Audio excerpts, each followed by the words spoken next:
Class 12 math में आज हम फेडरल बोर्ड का जो है मॉडल पेपर उसे सॉल्व करेंगे। ठीक है, तो वन बाय वन में इसके क्वेश्चंस जो है वो पहले क्वेश्चन नंबर 2 और फिर सेक्शन सी को सॉल्व करूंगा और भी इसी तरह इस ड्यूरेशन में एमसीक्यूज भी आपको मिल जाएंगे। ठीक है, तो क्वेश्चन नंबर 2 से हम स्टार्ट करते हैं। इसका जो पार्ट नंबर 1 है, इसमें देखें जो पहला पार्ट है जो कंटिन्यूटी और डिसकंटिन्यूटी से रिलेटेड है, इस पर मैं कंप्लीट लेक्चर बना चुका हूँ।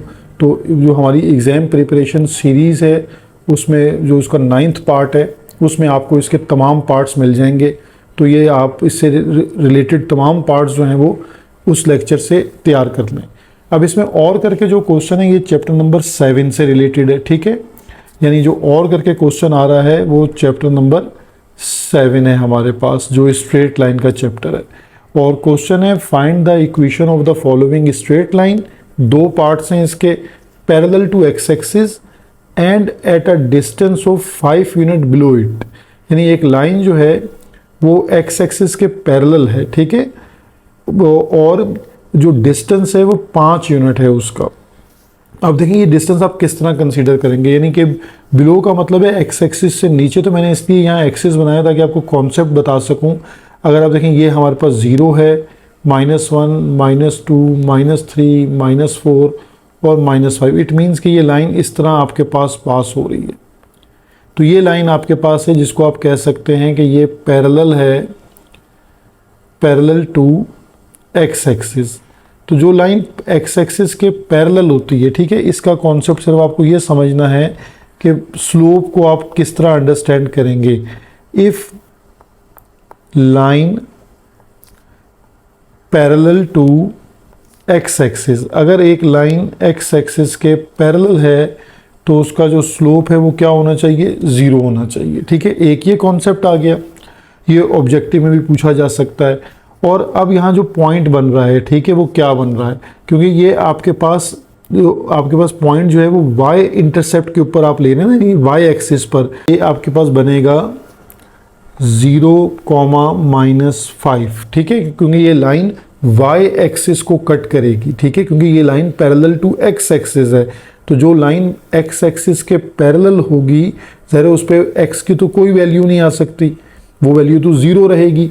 और y की वैल्यू है -5, जहाँ वो y एक्सिस को कट करती है। इसको हम y इंटरसेप्ट भी कह सकते हैं कि अगर मैं पॉइंट की शक्ल में इसको ना लिखूं तो यहाँ इसका जस्ट जो y इंटरसेप्ट है, जिसको आप b या c से रिप्रेजेंट करते हैं, b और c किसी से भी रिप्रेजेंट कर सकते हैं, वो है -5।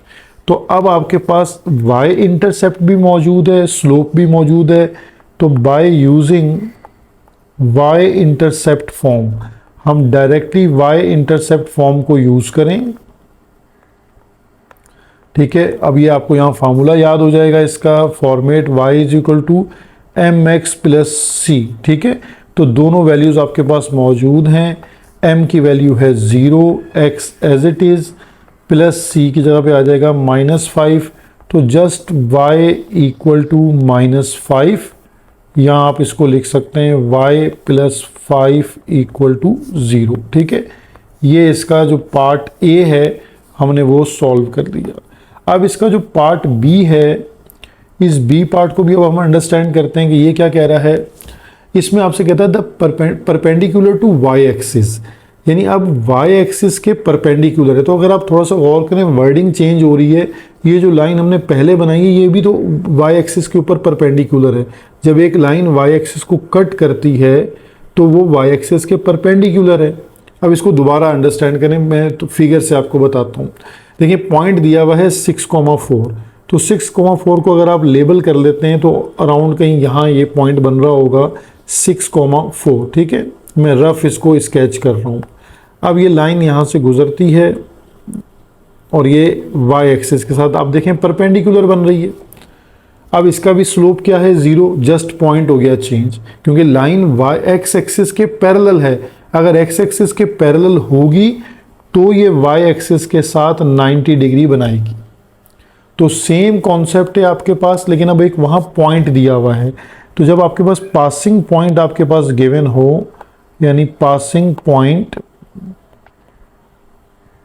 वो है 6,4 और आपके पास स्लोप जो है वो 0 है क्योंकि वो लाइन एक्स एक्सिस के पैरेलल है।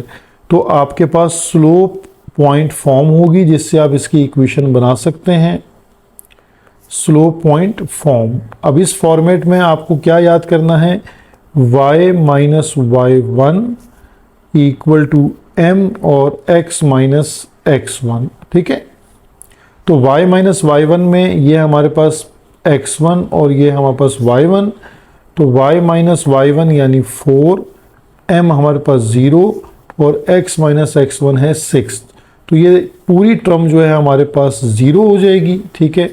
तो y माइनस 4 इक्वल टू 0 हमारी पार्ट बी की रिक्वायर्ड इक्वेशन आ गई।